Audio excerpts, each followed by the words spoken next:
Yes, my dear students, once again you are welcome to my YouTube channel, that is Durgam Acharya English Academy. Today we are dealing a tough topic, that is noun case, which is also the last topic regarding the noun. We learned the kinds of noun case regarding the first one, that is nominative case or subjective case. Next, second one, we also learned second one, that is objective case. Now we are learning objective case. It's a sub kinds. There are two sub kinds. What are they? They are number one, accusative case. Number two, dative case. So let us learn now accusative case. Without wasting any time, let us learn the accusative case, which is third one.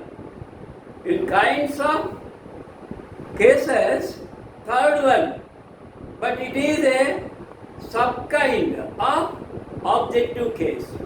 In accusative case also, we are talking about the object, but here in objective case, we use the object after the verb, but here a slight difference you should notice. Here in accusative case, we use the object preposition plus object, verb plus preposition plus object, that is first noun, next verb.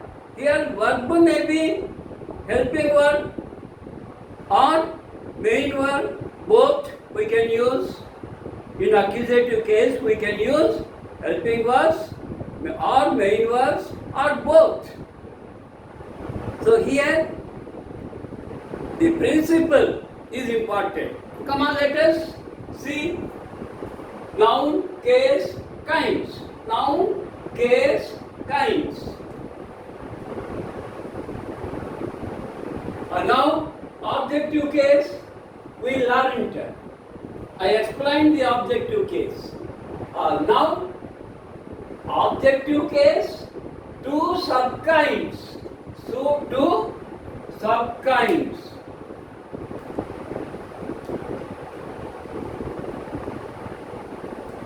Two sub-kinds. What are they? Third one, accusative case. Fourth one, dative case. First of all, you should know what is accusative case. In accusative case, we talk about the object, but the object is not used directly after the verb. In between the verb and the object, we use a preposition plus object. So, accusative case. Here, what is accusative case? Accusative case is nothing but objective case, but with a difference. What is accusative? What is the difference? Let us see. When the object comes after the preposition, be careful, after the preposition.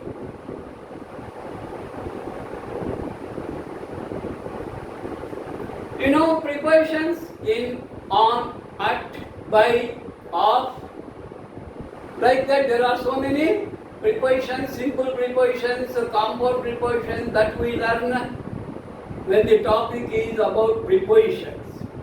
So, preposition comes in between verb and object. What we use? Preposition. Then we call the noun or pronoun accusative case. That is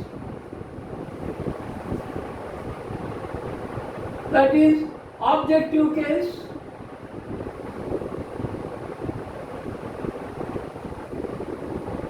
But preposition plus object. So when the object comes after the preposition, then we call the noun or pronoun accusative case. That is objective case. And now principle, here you should be very careful. You observe the principle. Subject okay, verb okay, but here we use preposition in, on, at, by, with, like that. Subject plus verb plus preposition plus object. What is additional in the principle? Preposition. Examples. The mobile is on the table. Mobile subject is verb. Where is the mobile? On the table. What is on the table? The mobile. Where is the mobile? On the table. You see, on the table.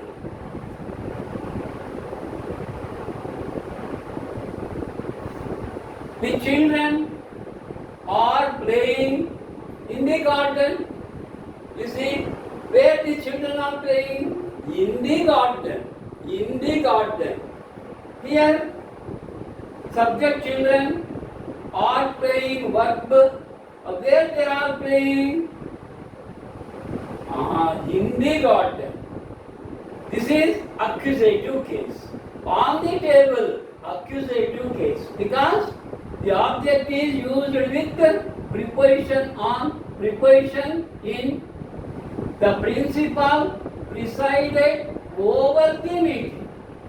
The principal subject presided over there. Now, over the meeting. Over the meeting is accusative case. So the table object is in accusative case because we used the object with a preposition. We used the garden with a preposition. We used the meeting with a preposition. The woman objected to what? To smoking. The woman objected to smoking. So woman, okay, subject, objected word, to smoking. This is a accusative case. The cows are sleeping. Where the cows are sleeping? Under the tree. Sleeping verb under preposition, tree object. The objective case, but it is accusative because we used the object with a preposition. Look here, the underlined objects are used with prepositions. I round off.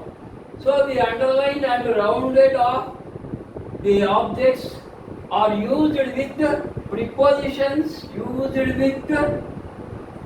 prepositions, that is verb plus preposition plus object. So they are accusative case. So they are called accusative case. Are you clear? ఇక్కడ verb కి object కి మధ్యలో ఏమొస్తుంది? Preposition. Verb కి object కి మధ్యలో preposition వచ్చింది అంటే ఆ ఆబ్జెక్టివ్ కేస్ ఏమని పిలవాలి? Accusative case. ಅಟ್ಯಾಚಂದ್ರಿ ವರ್ಬ್ಗೆ ಆಬ್ಜೆಕ್ಟ್ಗೆ ಮಧ್ಯದಲ್ಲಿ ಪ್ರಿಪೋಸಿಷನ್ ಬರ್ತಾರೆ. ಯಾವಾಗಾದರೆ ವರ್ಬ್ಗೆ ಆಬ್ಜೆಕ್ಟ್ಗೆ ಮಧ್ಯದಲ್ಲಿ ಪ್ರಿಪೋಸಿಷನ್ ಬಂದರೆ ಆ ಆಬ್ಜೆಕ್ಟಿವ್ ಕೇಸ್ನ ಏನಂತ ಕರಿಬೇಕು? Accusative case. So let me repeat. Noun case types. Number 2, objective case. 2 sub-kinds. What are the? Accusative case, dative case. Accusative case. What is accusative case? when the object comes after the preposition, then we call the noun or pronoun accusative case. Preposition తర్వాత object వస్తే accusative case లేదా objective case. A principal subject plus verb plus preposition plus object, very easy. You observe the preposition. If in a sentence preposition is used in between verb and object, that is called accusative case. The mobile. Where is the mobile? The mobile is on the table, on preposition.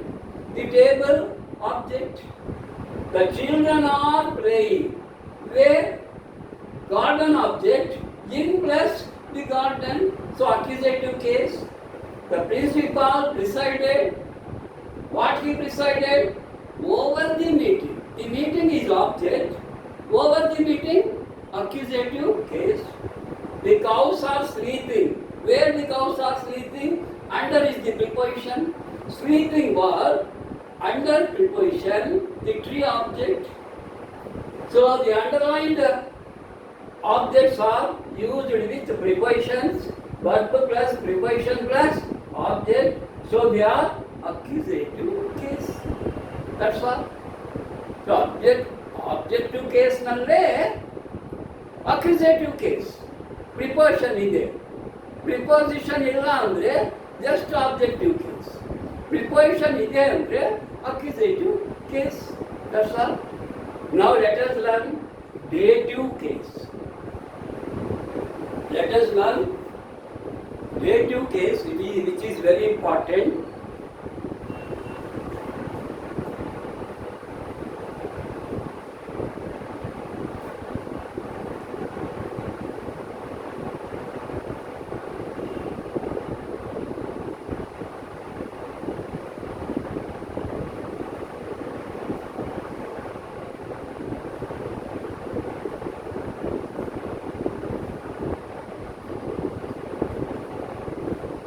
Come on, focus, listen.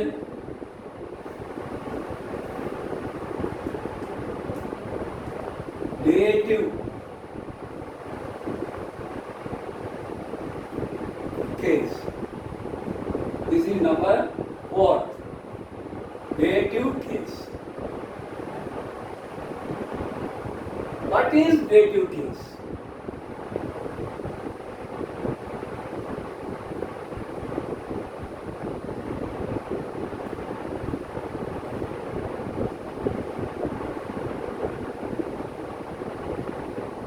What is dative case?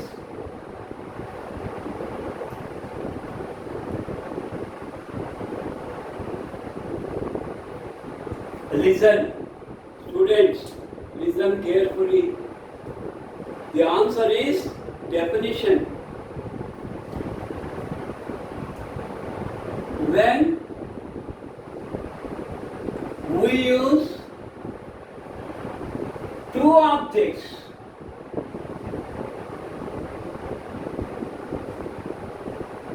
after the verb,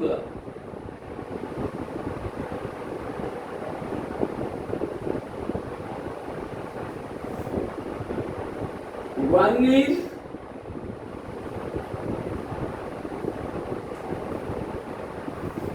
is a direct object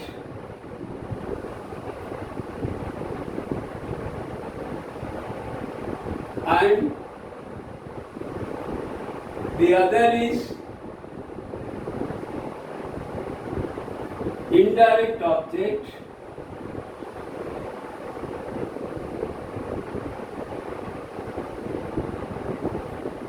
Indirect object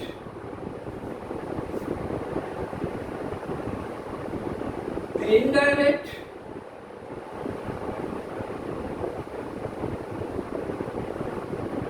object is called dative case.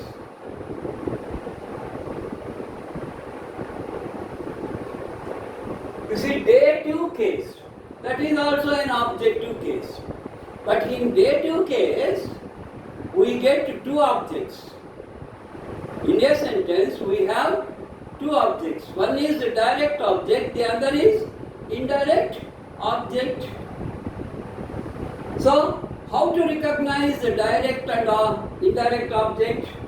So, when we use two objects, indirect object, the indirect object is called dative case. How?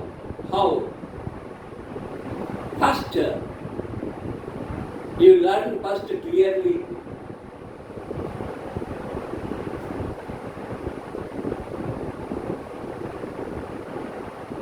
Direct object is non-living noun, that is lifeless.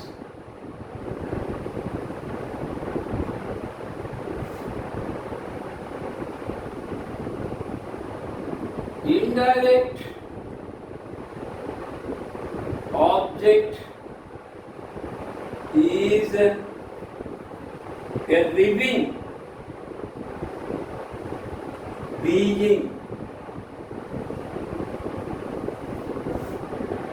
that is a person or animal or bird. Lifeless book, this is book, table,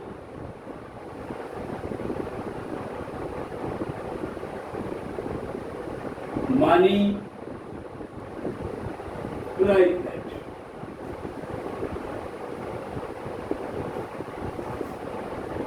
So here, very careful. This is important for future also. See example.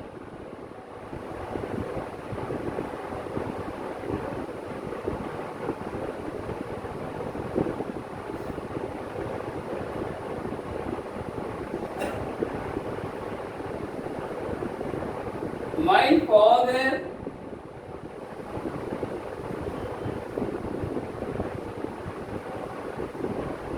gave me a new pen. Here observe. My father gave me. This is one object. A new pen. A new pen. My father gave a new pen. To whom? Me. So here, what is the direct object? The direct object is non-living. This is the direct object.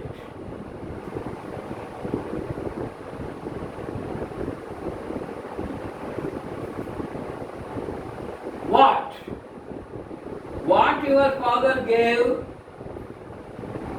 A new pen. Whom? Me. This is me. So this is lifeless. This is me living. Observe very carefully. So direct object me is indirect object.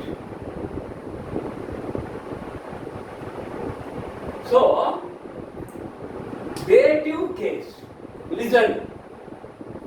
What is the dative case? When there are two objects after the verb. When there are two objects after the verb, then one is direct, the other is indirect. Indirect object will be a person or an animal or a bird, and direct object is a non-living thing So a non-living thing is direct object. We didn't call direct object as the dative case. We call the noun that is used indirect case, indirect object, that is living. Indirect object, direct object. So dative case. What is dative case? When we use two objects after the verb, one is direct object and the other is indirect object. What is direct object? What is indirect object? The indirect object is called dative case. Direct object is a non-living, noun, that is lifeless. Indirect object is a living being, that is a person or animal or bird. Here my father gave me a new pen. Here after verb, this is one object, this is second object. First object, second object. Me is having life, so it is indirect object. What my father gave, a new pen, that is lifeless thing. So that is called direct object. So indirect object is in dative case. Me is in dative case. So let me explain some more examples so that you can get an idea.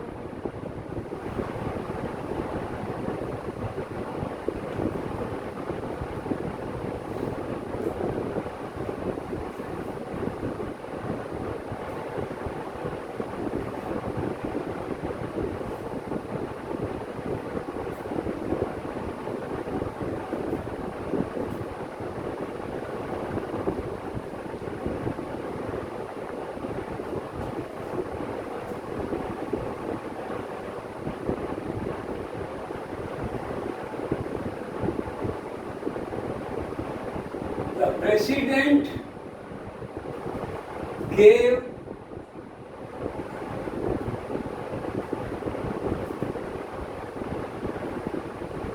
Tendulkar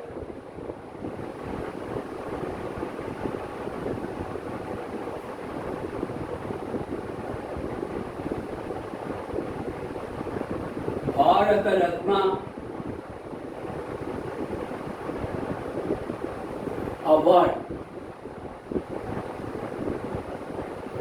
Bharat Ratna award, lifeless and direct.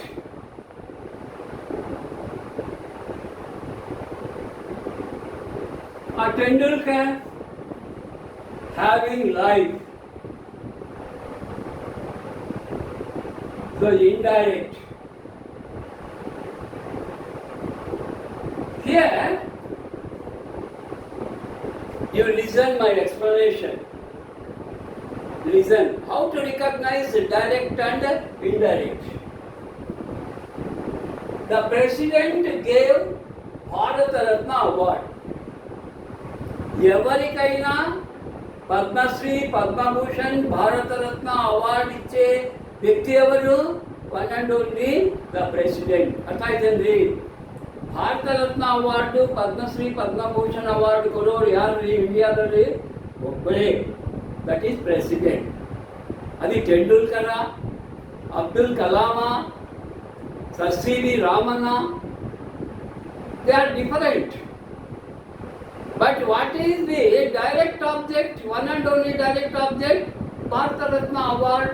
The awards are given by the president. So, the president gave Tendulkar. Tendulkar having life, so this is indirect. Bharata Ratna award, lifeless, direct object. If you drop Tendulkar, the sentence is meaningful. How? The president gave Bharata Ratna award. Then if you ask whom he gave, that is Tendulkar. What he gave Bharata Ratna award? Whom answers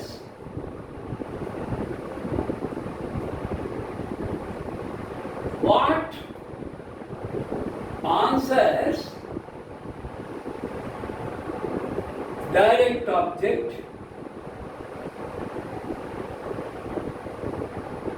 that is Bharata Ratna.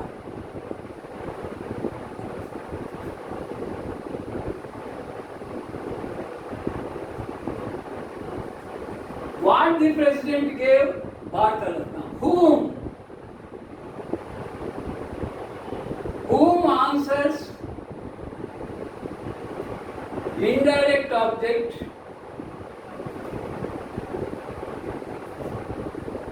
that is Tendulkar.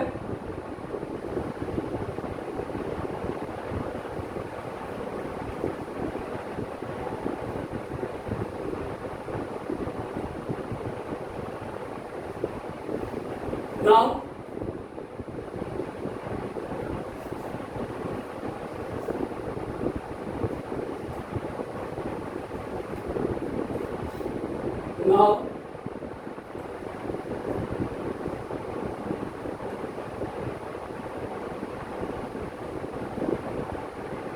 direct object is Bharata Ratna.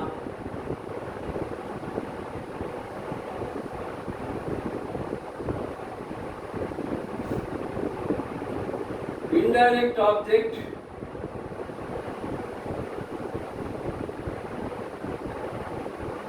is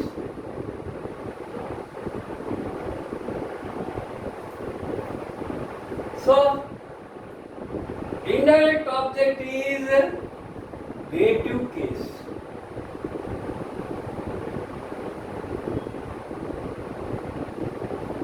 Not Bharata Ratna, not Bharata Ratna.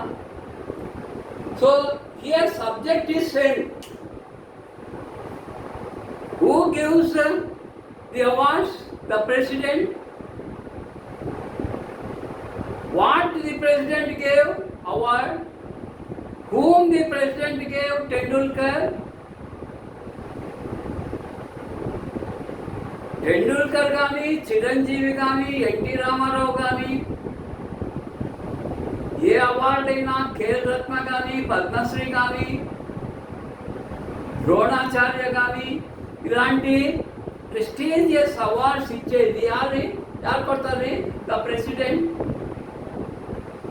So what the president gives awards, that is direct object. ఎవరికి ఇచ్చారు, యారికి కొట్టినారు ఎంబదు indirect object. Indirect is object is called dative case. That's all. Some more examples.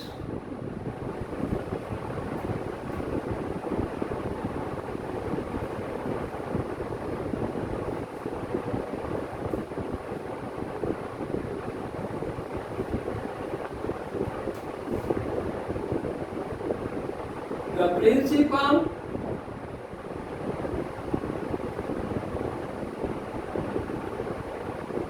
gave us some instructions.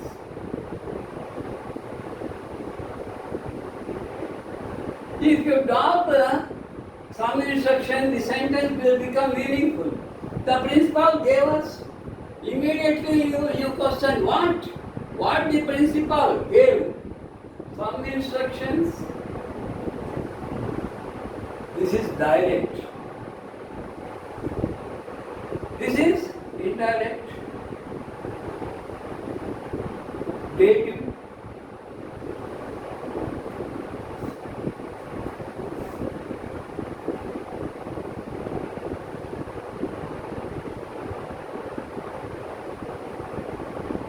My mother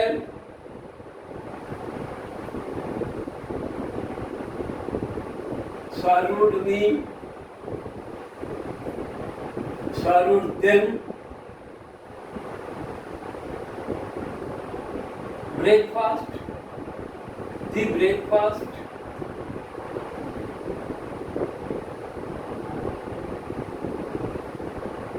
So what is the direct object? Breakfast. Non-living. Then living.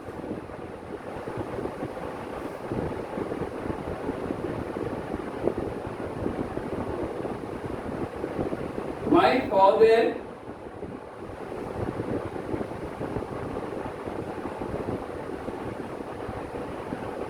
gave him rupees 10,000. So my father gave. Whom? Him. This is indirect. 10,000 direct. My father gave him. Meaningless. So, direct object important. My father gave him or her or us or me or, that is not important. 10,000, giving 10,000 important. That is direct object. Whom he gave, that is indirect object. Indirect object is dative case. So here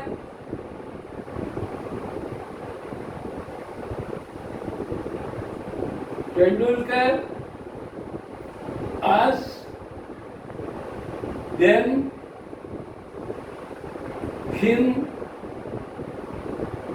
These are indirect objects which are in dative case. Dative case. That's all. So the living things in two objects, one is living, the other is non-living. Non-living is direct object. Living is indirect object. Living and indirect object is called dative case. The object which is in indirect object is called dative case. Is called dative case. Okay, somewhat difficult, but you should try. If it is a classroom, I can explain with a number of examples, because I have given 1 hour, 2 hours. I can take as much time as possible. But here on the videos, I can't go beyond half an hour. Why? It will be boring.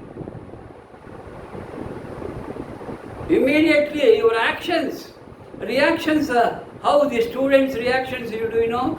Oh, you look at the light, you look at the fan, you scrap your head like this, scratch your head, rub your nose, Amma, Abba, like that body language. So a teacher can understand the body language whether they are interested or boring. Half an hour you may be interested. Beyond half an hour you express like this, like this. By that we can understand better to stop. In the classroom, not in the... So here, online class, if you go on teaching, at home you are go on sleeping. So half an hour is enough. But I have taken more than half an hour. Maximum 1 hour. 50 minutes, 45 minutes. So a topic needs at least half an hour. That's why today I have given some breaks. So tomorrow, very key topic, genitive case, which is also known as possessive case. Okay, do you feel bored? I know you feel bored. But a student who is very determined. I can do, I must do, I must understand so that I can get a good rank in university level. In getting a job I will get. So in MSET,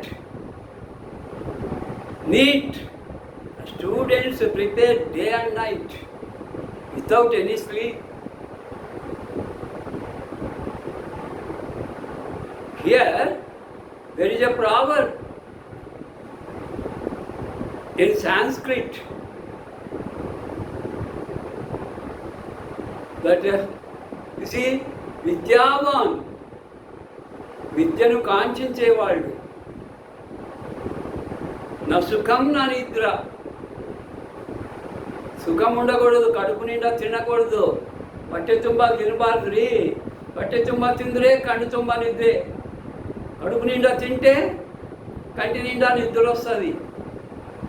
so students who are appearing for competitive examinations should not take oil foods, spices, curd rice. They make you passive. You get sleep. So you must take proteins, liquid diets, semi-liquid diets, soup or milk or juice, which makes you active. If you had a biryani, what will you get? Sleep. So be careful, do hard work, but doing hard work you should not take full diet. The stomach must be half full. Then you will be active. If the stomach is 2 masala దోశలు తినొచ్చారనుకోండి, ಏನ್ರಿ ಮಸಾಲಾ ದೋಸೆ, ದಾವಣಗೆರೆ ಬೆಣ್ಣೆ ದೋಸೆ ಒಂದು 2-3 ತಿಂದಿ ಅನ್ಕೋ, ತುಂಬ ಬೆಣ್ಣೆ ಹಾಕಿರ್ತಾರೆ ನಿನಗೆ. You will become lazy and you get sleep. You will become inactive, very passive. If you eat 2 or 3 idlis, not oil food, you will be active. Do you prefer idli or dosa? I know you prefer dosa only. Okay, please read once again. Take the notes clearly. You can scroll it back to get the notes. Then you can slowly understand. Okay, thank you. Good night.